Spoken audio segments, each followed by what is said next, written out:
Welcome to the next episode of KapVista Klips. Today we're talking to Matthew from TicketQ. How are you? Good. How are you doing? Good, good. As you can tell, it's a bit cold here in Sydney. And Matt just mentioned that he watched a few videos, and you can tell when it's been cold, when it's been warm, based on my attire. But today was a cold one. First day of winter, it's cold. But we're talking about what Matt's been up to, his background, his experience, and what he's doing next. So, do you want to kick things off? Tell us about you. Tell us how you got to this point. It would be a long story, and I know we try to keep this limited. But for me, even though I sound like I'm from the U.S. or partially a half-breed, if you may, I was born in Australia. My family, my mother and father are from Australia. My dad was with the Victorian Trade Commission at one point, so we kind of went over there on the basis of promoting Australia to the United States, and vice versa. Australian businesses wanting to expand to the United States. And my life was grow up in the U.S., educated in the U.S., started working in the U.S., but was kind of the only U.S. kid that wanted to go on a gap year, so to speak. Which I ended up coming back to Australia. And from there, I'd always been involved in finance with my family. So I'd been stockbroking for a number of years. And then I started jumping around in my career, which back in the day kind of was, you kind of wanted to work at one job, but I was always the one asking why, or why can't things be done better at a corporate world. And when it's in a finance institution, a banking institution, they don't really like quick change. I ended up becoming a sports agent, working for one of the largest sports agencies, selling sponsorships. I jumped back into finance, was married at this point, was doing kind of a side hustle, because as you start to if you're working in the corporate world and you're wanting to become an entrepreneur and start your own thing, you keep your side hustle, you keep your real job, and then kind of passion takes over of what you want to do with your life. And my wife was nice enough to say, you're not happy in the corporate world, you're happy when you're inventing and creating and solving problems. And so she said, figure out what you want to do and do it. I really love sports. I played sports my whole life. I have four brothers. They all played sports. So I've always been involved in the sporting community. I have kids now. They're involved in sports and also in theater. I started a little media company in the US, which is kind of an ESPN model, but purely mobile driven. So mobile first.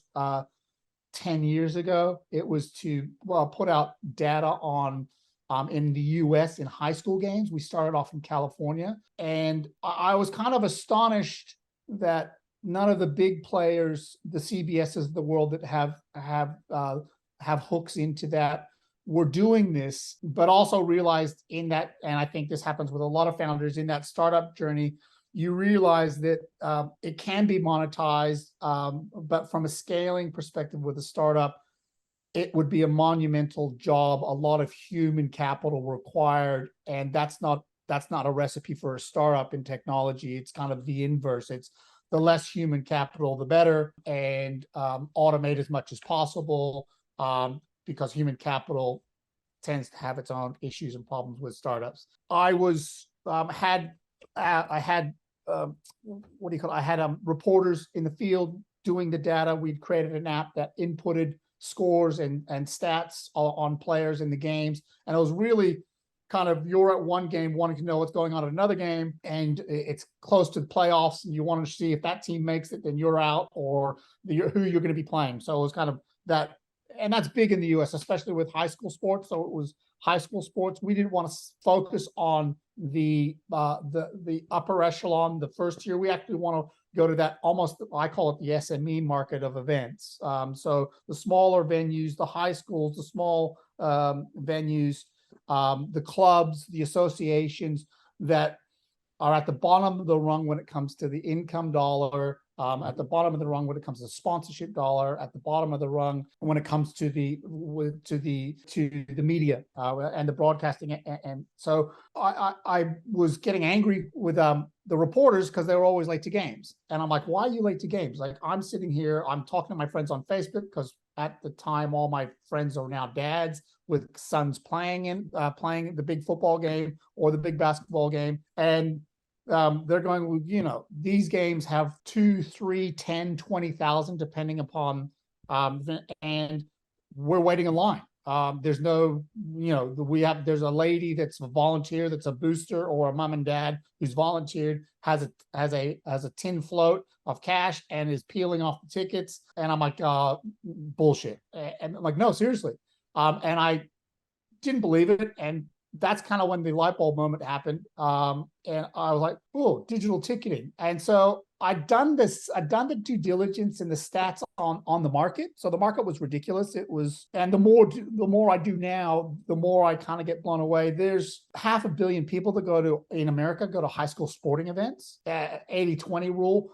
80% of it, or 330 odd million, go to basketball and football game. And I'm like, well, that's big. And then I realized that it cost, because I was paying the reporters to get in, it cost $7 to get in. So I'm like, well, that's a $1 billion business right there. Because if you're charging $10 and you're taking, you create a ticketing app, which is what we did. We pivoted the business into ticketing. So it was media production, and then I said, well, I'll ticket every high school football game in America, and I have a $1 billion business. Nobody else was doing it at the time, and fantastic. I had an idea about how I would capture the market, because I figured as soon as someone figured out what I figured out, then it would be on for young and old, and they would penetrate the market. From my sports marketing days, I'd always sat at my desk at 3 o'clock in the afternoon. I'd worked on the Sydney Olympics. I'd worked with basketball in Australia. I'd worked with tennis in Australia. And I would sit there with my PowerPoint presentations, proposals, sending them out to the Nikes, the Fords, the Gatorades of the world, trying to get sponsorship for my athletes or my events. And I always sat there and said, I wish somebody would call me and offer me money so that my athlete would be super happy, that I just scored a huge deal for them, or my event would have been super happy. Obviously, that never happened. So I sat there as a company and go, well, my marketing budget, I can go and sponsor these events, but in turn, I can end up having the exclusivity of said event for said amount of years. And so I guess the business formula was secure sponsorship in the high school or the high school association, and own that association and every event that they put on. Mind you, some states and some high schools put on 10,000 events in a season. So I went about, I said, okay, I knew some guys from my high school days. I said, I want to go out and I want to secure as many states as possible, because the states in America run the playoffs. So it's kind of like Australia, where, and I know you're baseball affiliated. So we have a club here, we play baseball here, and if we go and play state, it's for Baseball Victoria or Baseball New South Wales. They actually run that event, not the club. Yep. So I knew that was the same process in the US. So I went to all the state associations and said, hi, I'm a new digital ticketing sponsor. I want to do all your digital ticketing at your events. And I slapped down sponsorship contracts for 10 years. And they're like, fantastic. Their goal was that I went to the sponsorship guy who I used to be, and I met his KPI. So he's just got a huge deal, and he's happy as Larry, and as seen as the big swinging dick in the office, because he's just got a huge sponsorship deal. My mind was, I've just captured all your events for the next 10 years. That's going to be great reoccurring revenue for my business, and creating a pipeline. We did that. I got in the first. I had a beta MVP that was clunky. It was quite fun to go through the development process. It was kind of my second or third time I created an app product, and but there was issues because no one had really done mobile first. There was connectivity issues. So how do you buy a ticket if you are sitting in the middle of Texas in Waco and there's no reception? You can't hook onto the Wi-Fi there because you're in a field with a stadium. And if you go to Texas, you'll drive past Waco and see a 15,000 seat stadium in the middle of a field, but there's no connectivity. So it's quite funny. And so I had a guy that I hired that had been involved in sponsorship.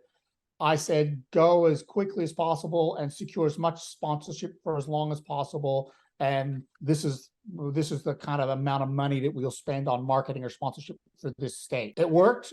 Within 3 months, we had signed up 9 states, 6 of the largest in America, Texas, California, Ohio, Pennsylvania, Missouri, and then a few other states. And we're like, great, what do we do now? It was like, the product's working. We just don't know if, and we calculated out if they all decided to do all of their events at once, it would be something ludicrous, like 30,000 events on a Friday night. And we're like, oh shit, have we load tested our product? How's it all going to work? Is it going to, the good thing about the market was, they were tentative as well. So we kind of ended up having our beta testing. I started to realize that as the founder of the business and the product officer of the business, that I needed to be on the ground. So I went over to the US and I was there for half the year. I went to, over the collective 3 years of the business, I went to close to 5,000 events probably. And I sat there on the ground. I was HubSpot. I was customer service. I was solving the problems on the spot. Yeah. I was doing the validation of the tickets or redemption of the tickets as they went in. I was setting up the events on the platform with the event organizers. I was doing surveys with the event goers. I was doing surveys with the ticket takers. I was doing survey with the advertisers. I was doing survey with all the vendors in the event. And as we were going towards the moment of doom, which was COVID, which it's not good for if you're an event ticketing company in COVID. I started to think, what else? How can I create a multiple of this business? How can now I've got the ticket and now I can see expanding. We went from, I think, doing something like 200 events in the first season to doing 2,000 events in the next season. And then in the pipeline just before COVID, we had about 4,500 events ready to go. We'd seen adoption or engagement from the fans, from minute numbers to it going, on my minute numbers, 10%. Then we were at about 30% the next year, and then we were projecting it was going to be somewhere in the realm of 50 to 60%, because people were starting to realize the convenience of not having to stand in line to get the ticket. COVID hit. We were obviously devastated. It was impossible to keep the business afloat because we literally just had no revenue that was going to come in. And there was really nobody that wanted to invest in an event business at a time when we had a pandemic that had no end in sight. It was, I think, heartbreaking because it's your baby that you've built. It was cathartic because you look back on all the mistakes that you made and wish that you could have, in hindsight, had, and it's a beautiful thing that you wish you would have saved money here or saved money there, or tried to prolong the runway as long as possible with the burn that you had. But sometimes you kind of are able to reflect, and so I had a lot of time on my hands. I was locked down. I could go out for 2 hours a day and walk with my dog and think about it. What I always wanted to do was create that multiple. And what I started to notice, and I still notice, and this almost came back to then realizing my poor mom, who had 5 boys that used to go on Friday nights to our football games, but had to try to wrangle all the other idiots, being my brothers and me, to make sure that we got fed, make sure that we got into the game, and realizing, wow, I have kids now, and I realize when I go to the MCG or the SCG or to any of the big events or any event here, I'm still faced with the same problems that my mom was faced with 30 years ago. It's, you go and stand in line at the concession line. It almost becomes a military operation. You have young kids, I know. When you go to an event, you'll have one kid that wants to eat now. And the other kids like wanting to cheer on and stay, and you're kind of, I can't leave either kid, so what's going to happen? And the wrestling match starts and you're dragging them up the steps and you're both eating at the same time. Then you get there and you realize that you're not the only parent doing the same thing, and then you stand in line. I've gone to concerts where it happens. In the US, at these these high school events, it's even worse, because at half, no one wants to miss no one wants to miss the game. So at halftime, you go down to the concession stand. It's run by volunteers again. It's mom and dad. It's a cash float, limited stock, poor management. Hot dogs have been sitting in the water for a while. The nacho cheese isn't really cheese, but it's percolating, but it's good enough to eat on a Friday night. Bad diet. And so we started to think, well, I can monetize that from a platform point of view, because that's an event's an event and a ticket's a ticket, and a ticket can be a food ticket, and it can be a ticket into the event. It can be it can be on the field ticket. And then we started to go, well, merchandise as well, because they have big whiteout and blackout games there, and they have big homecoming games. So I'm thinking we can merchandise everything. And so the ticket multiple went from, and we did a lot of research on this. You increase the $10 ticket for a football game to being a $50 ticket. And I'm like, okay, I'm now creating a 5x multiple on my initial revenue projections. And I'm also solving that problem of convenience, in the sense that people aren't having to stand in line anymore. I'm solving the convenience for the event goer, we call them, or EGs, that they're now happy that they can buy a ticket at the same time that they're buying. Oh, I can buy little Maddie dinner. I can buy little Chrissy dinner, and I don't have to worry about them using the $10 to go buy, some beer. Not that we did that in high school back in the day. So you've taken the ticketing business that ultimately, was impacted by COVID, and yes, taken the mistakes and the lessons you learned and turned it into a brand new business post-COVID, where it still has the same essence, but it's just been, revamped and, supercharged. Supercharged, put it on steroids. Yeah. And have you been able to tap into the existing relationships you've had, prior to COVID? Those you said you went to 5,000 games, and you had 10 states that had signed up. What does that look like from the new business perspective? So that's the funny thing. I mean, obviously everyone was a bit disheartened by it, and so you kind of sit there and wonder how those relationships work, because literally you can say, I can't be your sponsor anymore because I don't exist. So about 12 months ago, when hey, let's start this journey again. And also, by the way, from being a sponsor and an advertiser of all of these events, and I'm kind of digressing a little bit, but I also realized the sponsors of all these events, they pay money for sponsorship. And when I would ask for reports back of how my sponsorship went, from an ROI perspective, the information they give me was shit. And I'm like, well, this is stupid. We've integrated advertising that is able to track into this platform. So we know when a consumer buys a ticket to a football game, the advertising for Nike shoes, where there's a coupon for 15% discount, that can be leveraged and redeemed at a Nike store. The Nike guy is going to know my sponsorship did well because I ended up having 1,500 people go to a Nike store and use the voucher or the pizza place or whatever. So I've thought about kind of everything from a corporate angle. That event organizer now is able to leverage that sponsorship and even enhance the revenue dollars for itself, saying, hey, because they all have the data as well. Hey, we know that you had 1,500 people go back to your store and buy $200 pair of Nikes.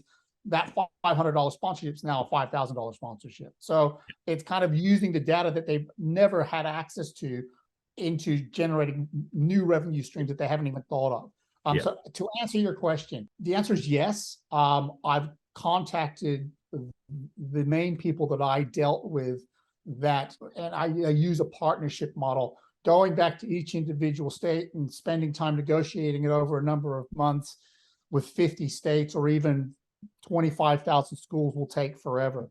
And through my journey over the 3 years, you end up figuring out who the influencers are of the partnerships. And so those guys I reached out to again, and initially they were a little bit pissed off because of what had happened. But in hindsight, they're kind of like, we understand why it happened because we all shut down. And there are people that have come back into the market only from a ticketing perspective. And as you know here, the ticketing journey in Australia is shocking, and the technology is shocking. So what we've developed is a product that we believe far outweighs any ticketing platform in Australia to this day, with the e-commerce built into it, with the advertising built in it, with the e-vouchers built into it. The answer is yes. Not only that, they've ended up introducing us to more introducers, I guess we call them. So their circle of influence is greater, to the point where, and why we're having this conversation in this meeting is, again, I have to cool my jets, because I have no problem talking. I have no problem pumping it up and selling it and getting my energy and my passion behind it. I've got now, and you also learn the market too. My mistakes. Yep. I've now got a sales force that I can tap into with one telephone call, that I immediately have access to over 600 high schools, every association. There are second tier and third tier sports in which these guys also represent and work for, from a marketing and sales perspective, which will immediately allow us to integrate into venues. So we're kind of at a point where I have all the sales channels ready to go for more high schools than we can manage. My problem will be, and I think in listening to all your videos of all your founders, is my problem will be the human capital management point of view. There's the sales point of view. It's actually going to be a costless transaction for me with the sales guys on the ground, because these guys have worked in the market for over 20 years. They have all of their high school, all of their university connections. So there's 150 universities we can tap into straight away. There's, if I want to, but I'm cognizant of almost letting the big boys know what we're doing. I would rather be entrenched in the small and middle market or medium market and then go for the big market. So our kind of progression of scalability is, we'll tackle the big boys once we're ensconced into the small and medium market, and the small and medium market has a better product being delivered than the top end of town. So the answer to that is yes. My problem is, again, I now realize what I need to support, what I want to deliver, because these guys have relationships develop over decades, in which it won't be a matter of the amount of products, it'll be the amount of how many. And my concern is, we onboard them properly, we service them properly, we service them to the point where it's teaching them how to use the platform and white gloving it a bit. And then by the time we finish white gloving it, then they don't need us anymore. And we did this with our ticketing platform. We white glove people, and by the end of it, they're like going, piss off, we're good, we don't need you anymore. And that was within 3 months. So we onboarded people so much, and we said, give us all your events, give us all your products, give us all of your merchandise. We load it all into the platform form. We give them a functioning platform that's got their next year, because they all have their events ready to go for the next year. And you just do it all for them, and then you teach them while you're doing it for them, and then they go, okay, I don't need you anymore. And that ends up being that scalable event where at the beginning you're onboarding. I don't want to sit there and have 100 schools and I have Matt and Dan, who's my operations guy, having to onboard people. We already have onboarding people ready to go. We have sales people ready to go. So it's quite an exciting time. It's just that, get the funding so that we do it right. Because again, as you know, and all of the founders know, you get one chance. Okay. Well, that leads us on to funding. How much you're looking to raise, and what is that? What's the use of funds for, and what's the feedback being like? So again, we're just starting this journey. We are looking for 2.5 USD raise, because we will be basing ourselves out of Australia and the US. Primary push will be in the US. We will, the breakdown of the funds is kind of a third, a third of a third. We've got a third in sales, a third in continuing to develop the product, and a third in customer service, operations of the business, and key staff hires. Yep. Okay, perfect. I mean, the space you're playing in is underserved, but it's used on a daily basis. And, you know, every single parent whose kids play sports will understand the pain points, right? So I dare say the investors that would be looking at this opportunity would have experienced those pain points with their kids, you know, going to sports. You know, the exact problem that you are solving is experienced by, you know, as you said, in the US, what, 500 million people, you know, attend sports, you know, at least one game, you know, per month, right? You know, if they have the opportunity to take their kids to one sporting event per month, then, you know, they're your target market and they're experiencing the pain points. So from what I see, everybody in this space is targeting the bigger players. They want to offer solutions to the professional leagues. They want to offer solutions to, you know, the professional ones, and it's a crowded space, but nobody's targeting the grassroots. Now, from a sponsorship perspective and getting that brand engagement, getting to the grassroots is incredibly difficult because it is a very archaic way that they do things. You know, I know school and you know, local associations that are still, you know, pen and paper. Well, you and I deal in baseball here, and it's hysterical. Like, I also define an event as something that can be transacted via mobile. And you and I have talked about baseball in Australia. I did some research in Australia on this. There's 70,000 non-profit sporting sporting clubs in Australia. There's something ridiculous like 13 million adults and 3 million children playing a sport, because there's a fantastic sport culture in Australia that you and I have joked about this. I've started playing baseball again, unbeknownst to my hamstrings and my groin. And it's not a good thing. And I've just got my bill, and it's an event, and I'll have to buy a ticket, which is my registration to play for the winter, and that's $250. So I've now realized that my platform, which we do have registration capability, so we can do fun runs and we can do marathons and we can do club registration, but we do it at a sense where Baseball Victoria has no idea what's happening at my local club. Yep. We're gonna go. We want to go into Australia, where we go into Baseball Victoria or Baseball Australia or Basketball Victoria or Basketball Australia, and it's their platform. They can have sub members or sub users, which will be all of the clubs, in which all the registration can be done in one place. My kids do basketball, they do baseball, they do swimming. Every one of them has a different way in which to try to do the registration. Entirely annoying. And I'm sitting there going, this is ridiculous. Like, it's terrible experience. Some of them, some of the design technology used in it, I can honestly say would be done around early 2000s. And we joke about it. It's web app. It's you know, it's poorly designed. Because there's been no focus. There's been absolutely no focus. It's just shocking, and it's the only thing out there, and you're like going, this is terrible. So for us, that market's almost as big as the U.S. market now, because I'm going to see you next week, because we're going to be up at Nationals, because my daughter's playing at Nationals, and that's a ridiculous event where I've got to pay $4,000. That's a registration fee.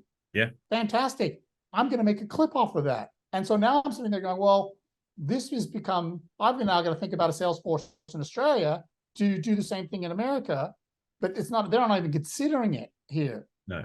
And if you were to go to your local baseball club, soccer club, and say, "Hey, I'll give you $2,000 as a sponsorship or a grant," they're going to sit there and go, "What do I got to do?" Right? And I'm just going to go, "You now have to transact on our platform.